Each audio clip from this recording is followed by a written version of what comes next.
Hegseth and Trump and the situation in Venezuela, and now the Intelligence Committee seeing all of this. I want to move to the politics of that. I want to ask you quickly, before we get into other political questions, what your take is on what the politics of this Venezuela story are and how it may play in states that are nowhere near Venezuela, or well, no state is really that near to Venezuela, which is the irony, but in places where that doesn't matter as much as a political issue. Yeah, Michael, I think that's an excellent question, because what I think the most challenging thing right now for the Trump administration is, I heard in your lead in there talking about, well, they're just kind of small boats. It's not like we have aircraft carriers coming off the shore of California or whatever. So I think there's a twofold political problem. One is helping people, having them really be convinced. For example, over the weekend, it came out that the Coast Guard said they'd intercepted 20,000 pounds of illegal drugs, the biggest bust they'd ever had on the seas, right? Well, that gets kind of lost in all this. I mean, that is the Trump argument, is that, well, they're not firing missiles or, or hand grenades at the U.S., but what about these gigantic amounts of illegal drugs coming in and poisoning our kids? So that's the argument they're trying to make. It's just that when you're blowing things up and killing people, it's not as direct a connection. The other part of it is, in Congress, as you know, Michael, this is becoming a real bipartisan issue and bipartisan concern. So sort of the traditional coalition of Trump supporters, they're going to be 110% behind Hegseth and Trump on this. They're raising their own questions. And now there's a big push to release this video, this so-called second tap, the second strike video. There's certainly Democrats think that's going to be alarming to people. And make no mistake about it, the add-on to that is obviously simple. They think this has now become a political vulnerability for Trump and Hegseth, and they're going to do everything they can to maximize that. Yeah, and that we were talking about that a little bit as you see that. I mean, they're cynical. What a lot of people have a hard time digesting is that politicians can be very serious and very and feel an issue in their soul, while also still having a day job, which is to be a politician. So, if a politician says, God, this is unbecoming, this is not American, this is disgusting, I'm outraged by it. I believe that they're outraged by it, but I also know that they're trying to make sure that there's a political message in what they're saying. And those two things, in my opinion, can coexist, and they have to, because that's just human nature. So I agree. And I think it will take that kind of a toll if this is if it is done in a way that stresses that this is extrajudicial. I don't know that it's an important part of what is going to happen in 2026 just yet. I was saying it's something that's going to fester and can't be allowed to die. But I think now what it shows people who watch politics, which is everyone in this, the family of the Mark Thompson show, and from people who are you and me to most importantly, everyone who listens and watches, is that this is where we're starting to witness the Trump lame duck start, where you see Republicans pulling away in little ways right now from the president. It's a natural phenomenon in politics when you have a constitution that says he can't run again, is to, whether or not he does, is to have that happen. Do you agree, Gary, that these are the kinds of stories where that facilitate this? Yeah, absolutely. And you have other little cracks in the armor. Marjorie Taylor Greene getting, made bat with Trump and stepping aside. There are all kinds of little landmines out there politically for the Trump administration. I do think you've made an outstanding point, though, Michael, and that is the coexistence of policy prescriptions and even purity and just political realities and aspirations. It is hard for people because they do want to see it black or white. It's either or. And frankly, as you well know, most often it's a mix. I will say this, there's a reason why local law enforcement puts those big displays out on a floor of a garage or on tables when they show all the arms they confiscated, all the drugs.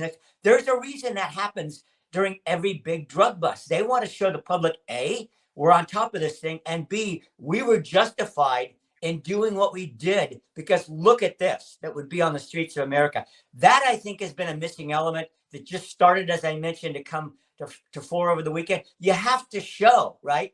Okay, right. You've got 20 AK-47s in this boat. They also had 10,000 pounds of stuff, and they had 5,000 pounds of fentanyl. I mean, you got to start laying it out for people. And whether that means you have to not just blow the boat up, but you got to get in there. You got to stop the boat. That's what they did over the weekend. Just disable the engines, confiscate the stuff so you can display it. That may be tactically where the Trump people have to go. Right. I think with these things, hiding never works, and showing often has the same visual effect on a voter that is missing from the story. That's absolutely true. There's no there yet for the American people. And the more that this goes on and the more obfuscation that happens on the part of the Pentagon, the worse it's going to be. So we will keep watching that here. And I'm sure you have several Mondays ahead of you of talking about it with Mark and others, and maybe me at some point. Let's talk. You brought up Marjorie Taylor Greene. She was on 60 Minutes. She has spoken up now. She has differed with the president. She has resigned her seat in Congress, effective, I think, in January.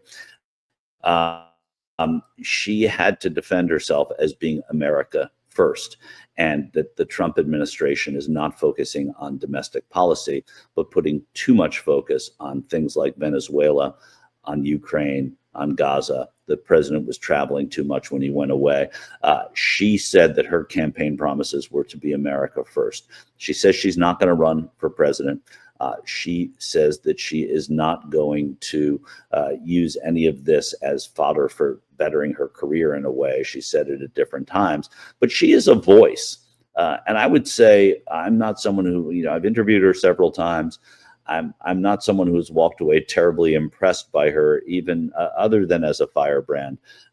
But you got to give this woman some credit for being courageous, because there are so many Republicans who have said these things to me privately, off the record, on background, who haven't come forward to do this. Yet she's doing this. She's leaving her job at the same time, but she's doing it. What do you make of what's going on with Marjorie Taylor Greene, and what her, sitting in an American flag sweatshirt talking to Leslie Stahl on a Sunday night? What kind of effect that's having on Republicans? Well, I think the interesting part of it is simply that visual, right? I mean, when can you imagine 60 Minutes inviting her, or Marjorie Taylor Greene agreeing in the past to being on 60 Minutes, right? It's like that just never happened. And because she was such a MAGA icon, and still in some sectors of that part of the Republican Party, she undoubtedly still is. I wonder, though, Michael, if there isn't a different aspect to this for Marjorie Taylor Greene. It's been framed as Trump versus her, but as you well know, she has not been a darling of Mike Johnson and the leadership in the House either. Even her own Freedom Caucus has taken issue with her. So I think she's sort of self-marginalized more and more and more over a decade in Congress, to the point where her actual level of influence, both in the Trump administration and in the House, had really waned. I mean, significantly. And after this last election, when she came out strongly in support of Trump, of course, early on, it just seems like she'd been kind of sidelined. So I just wonder if in her own mind, she said, I've kind of done all the, some would say help, some would say damage that I can in electoral politics. And now, at least for now, I'm going to jump into something else. I think it's just a fait accompli that she's going to be one of the major, analysts / voices on one cable network or another. I doubt at this point if it's going to be Fox, given her war with Trump. It could be a CNN. We'll see what happens. But I think that is where her political future lies in the near term. Yeah, I see that. I mean, I think that's a pretty astute observation. I don't know, though, that the one place I would differ with you is I'm not sure that you lose a lot in this Republican caucus, or any recent Republican caucus, by distancing yourself from the speaker. I think that they've gone through a cycle of barely electing speakers so much that it's almost, normal to be against and opposed to the speaker. It just marginalizes you, as you said, for that moment. But there are others that are speaking out against Mike Johnson, many women in his caucus speaking out against Mike Johnson as well.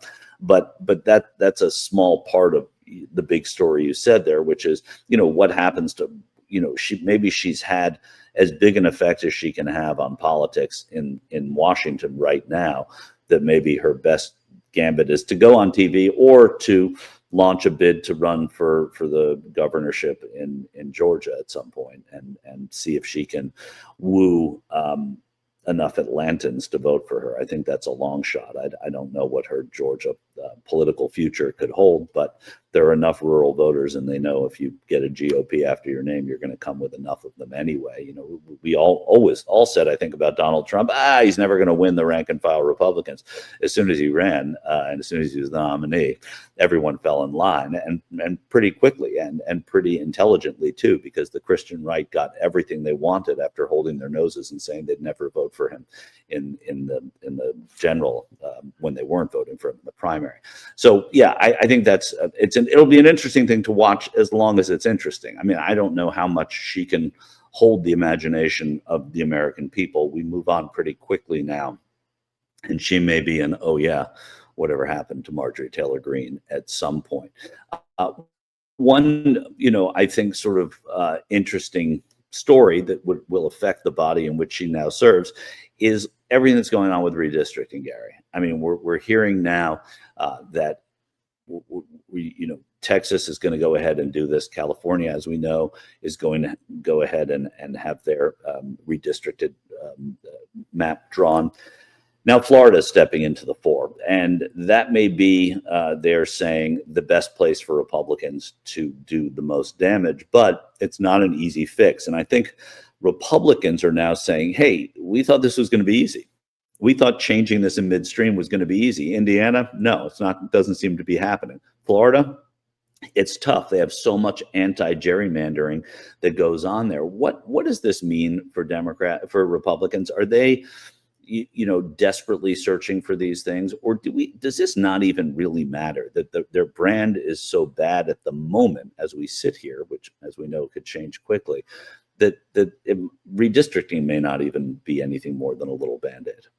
Well, actually, it's a really big deal, Michael. And that's because there's even a bigger deal that this is just the sub deal to. And that is everything right now. Every single thing, and you know this, in Washington is all about retaining control of that House next fall. I mean, we are 11 months away from an election that is either going to absolutely hamstring Trump for the second half of this presidency, and therefore essentially the remainder of his presidency and his power. Because every fiscal measure, as you know, has to originate in the House.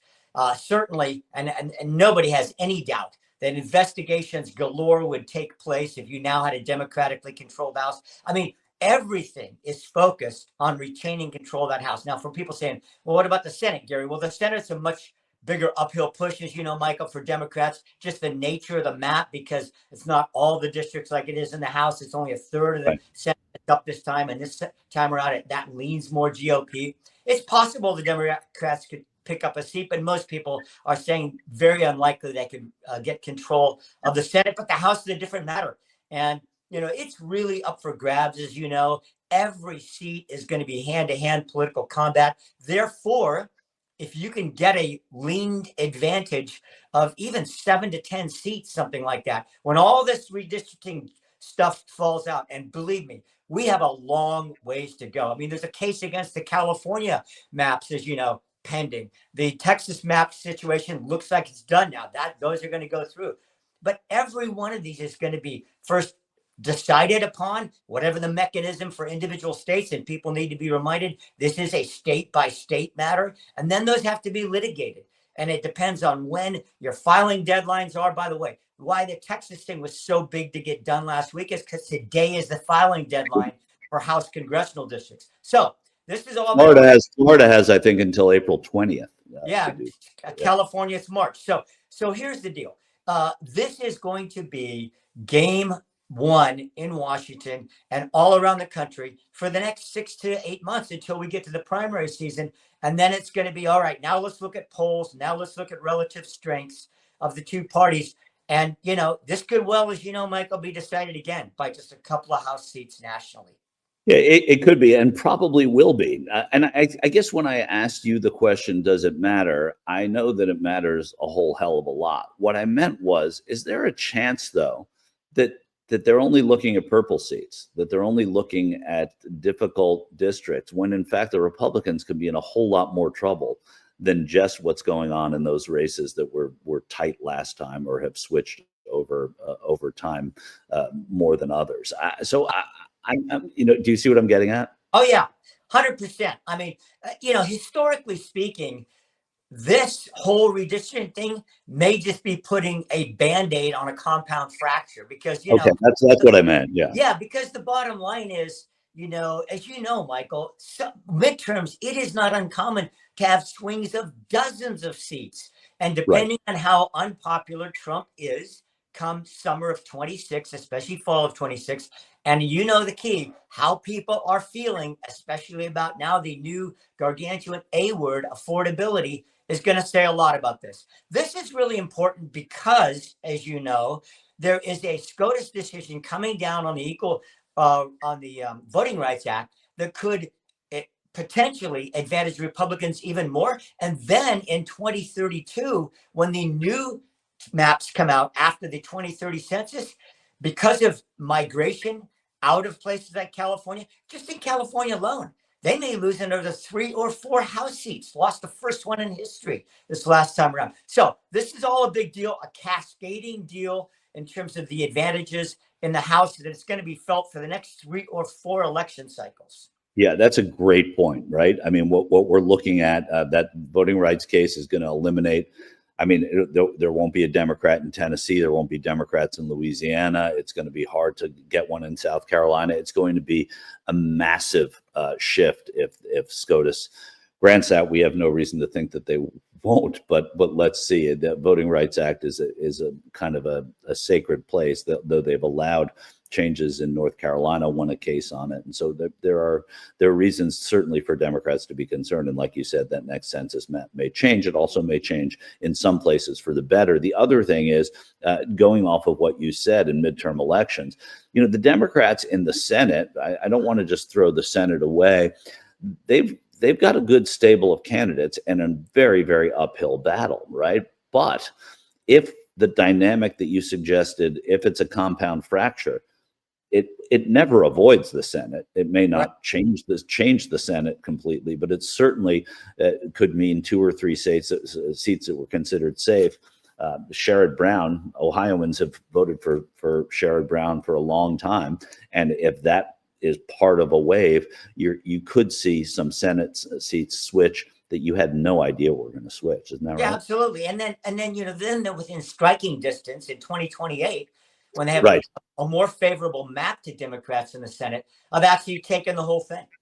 Yeah, which is something to watch, especially with thereafter some Supreme Court seats likely switching, or some Supreme Court justices likely retiring. So there's a lot to, this is why politics is the best sport out there, except for hockey. But yeah, is the best sport, and why we like it so much. So I think that, and that speaks to it completely.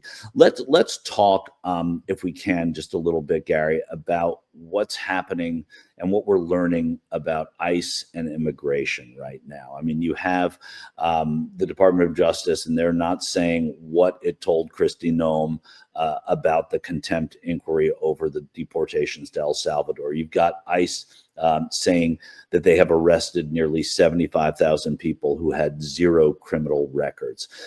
We talked a little bit about what effects these things have on, or all issues have on, electoral politics. But talk to me a little bit about this story, because it seems to have a much more direct, at least for now, impact on how people are going to vote and how their political thinking has changed. I mean, we see 2 people being shot and killed, or we haven't seen it yet. We know of 2 people being shot and killed on a boat in Venezuela. But when you see the arrests in your backyard of people you may know, or people who are related to people you know, that's far different, isn't it? Yeah, and I think the real challenge for the Trump administration and the Bondi, Noam, ICE team is this: that the sort of the low hanging fruit, if you want to say, Michael, places like California, right? I mean, deep blue states that weren't going to support Trump anyway. That already had beefs with. He could have done anything, right? He could have put ICE agents out there in a Mickey Mouse costume. I'm not trying to make light of it, but I'm saying they would have opposed it, right? But now he's talking about moving into other places that could be more politically challenging for him, red states. And then apparently the next big target is New Orleans, right? So if you're gonna do this nationwide, and you're gonna say you had a nationwide sweep, and you're gonna say you got all the criminals and all the bad guys off the streets first, you're going to end up in places like Kansas City, right? And Tulsa and other places Right. eventually, or you're going to not be able to lay that claim. So I think that's more of a challenge. It's almost like people expect, the media coverage to be negative towards these efforts in Chicago. You could go down the list, but now I think the harder lift is coming, and especially when you get to, as you're talking about, Michael, not just the quote unquote bad guys, which, translate, that means criminals. That means people who are, have already had convictions potentially and, skated on them. So that's going to be it. I mean, going forward, I think it's a harder sell than it has been even up till now. And, the notion that they say they're going, the mission here was to go after, as the president said, the worst of the worst, right? And you get numbers like this that say, well, they're not really going after the worst of the worst. They're going after a lot of people. It's like they're throwing nets in the ocean. Sometimes you see all that, they throw the nets in the ocean and they're trying to get one shark, but you see all these other fine fish coming out, and nothing against sharks, but and that's not a perfect analogy, but it feels like that they say the worst of the worst. We're getting to the heart of the problem, yet 75,000 people had no criminal record, and we don't even know about the criminal records of the people that they have arrested, because they don't distinguish between minor offenses and things like rape and murder or gun violence. So to me, and Homeland Security is not talking about it, right? They're not saying, oh yeah, here's the difference. Most of them are rapists and murderers, and that might even go a little way to making it seem a little better. But how do we square that? How does a voter square that? Yeah, well, the Trump people have said, look, we are targeting, quote unquote, the bad guys, those people with criminal records, etc.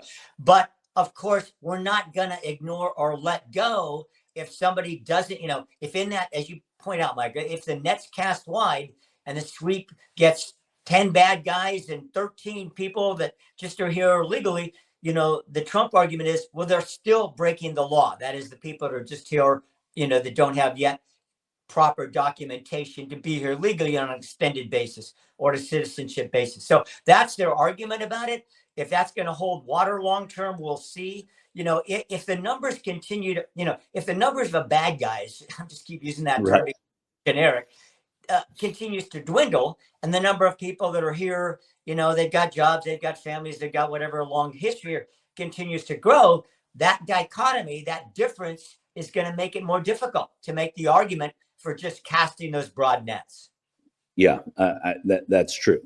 And again, the more we don't know the answer to this, but the more nets that are cast, the more people become skeptical of what this operation is really meant to do, and the more likelihood there is that these people, and the more likelihood there is that you own a small business and you're impacted by this because your workers are, and they're not coming to work. There were big problems in Los Angeles and other cities, but I know Los Angeles specifically, of people not showing up to work because they were afraid to leave their houses. And the small business owners were incensed over it, because these are people who've been raising families, and and people hearkening back to, well, why don't we just do another 1982 asylum like Reagan did?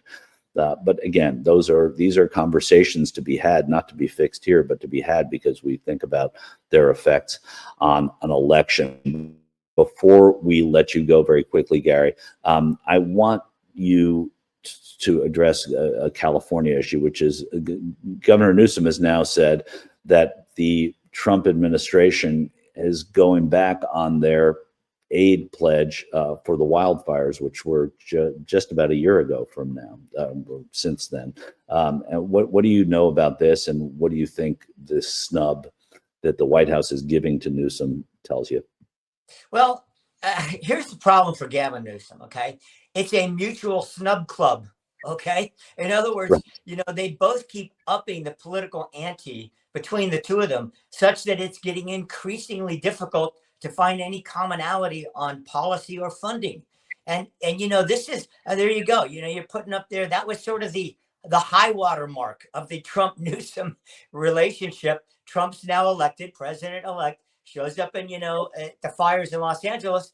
Newsom, apparently unknown to the Trump team, showed up on the tarmac. They had a quite warm. In fact, people were dissing Newsom at the time, saying, "What are you doing greeting Trump like he's some kind of a hero coming in here?" So that's a problem. It's only gotten worse. That is the political relationship. And as you know, Michael, that's made the funding part of things and the policy part of things exceptionally difficult. Here's the challenge for Gavin Newsom. There's something, people have gigantic numbers to try to describe this, but to quote unquote rebuild the burned out parts of the LA region, people throw around a figure like $20 billion. All right. Now, as you know, I mean, this is now been reported widely. The pace of the rebuild, especially in the Palisades, is just going at a snail's pace. I mean, getting the permitting done and then trying to get the insurance companies to make good on policies and now the rebuild. So, Gavin Newsom, he's on his way out. I mean, California, we're electing a new governor in 11 months, and he's moving himself quickly into so-called lame duck status. He's got to present another budget here in just 4 weeks in January. The budget situation in California is not good. Already an $18 billion hole. Now, alleged analyst office saying it could be much bigger than that. So he's got to get out of California, of course, in preparation for a White House run in earnest, with some wins. And LA is going to be a big part of that. So I don't know how. I mean, the short answer is, Michael, nobody really knows how this is going to be resolved in the short term, in terms of any real federal aid that's going to be coming. Is there a Democrat running for governor who can sell a better relationship with the president? I don't think so, but you would know better. Well, at this point, you probably let's go to a double negative. Who's less worse? Okay. I mean, right. A Shapiro, a Bashir. I mean, those kind of guys, right? At least haven't taken on the public feuds that people in, I don't know, let's just say Illinois and California have. Yeah. No, I meant in California. Is there a candidate for governor in California that can say that I'm going to have a better relationship, a Democrat, better relationship with President Trump? Yeah. Well, here's one person we know it's not going to be: Eric Swalwell. Right. There you go. It could get worse. It could get even worse. Gary Dietrich, always a pleasure when I sit in on a Monday to know that you're going to be on the show. Thanks so much for making the people in Mark's audience smarter. So we appreciate it. Thanks a lot, Michael. You two have a great show. And as always, Gary Dietrich's segment is sponsored by Bill Campbell at RE/MAX Gold. If you're relocating in to or from Northern California, you need a highly respected real estate professional. Bill Campbell is that man. He is at RE/MAX Gold. You can call or text him at 530-448-7474. Bill Campbell of RE/MAX Gold, 530-448-7474. Hi, it's Mark, and I thought that was great. Hit the notification bell. You'll know whenever there's a new video being dropped, and please subscribe to our channel to help us save the universe.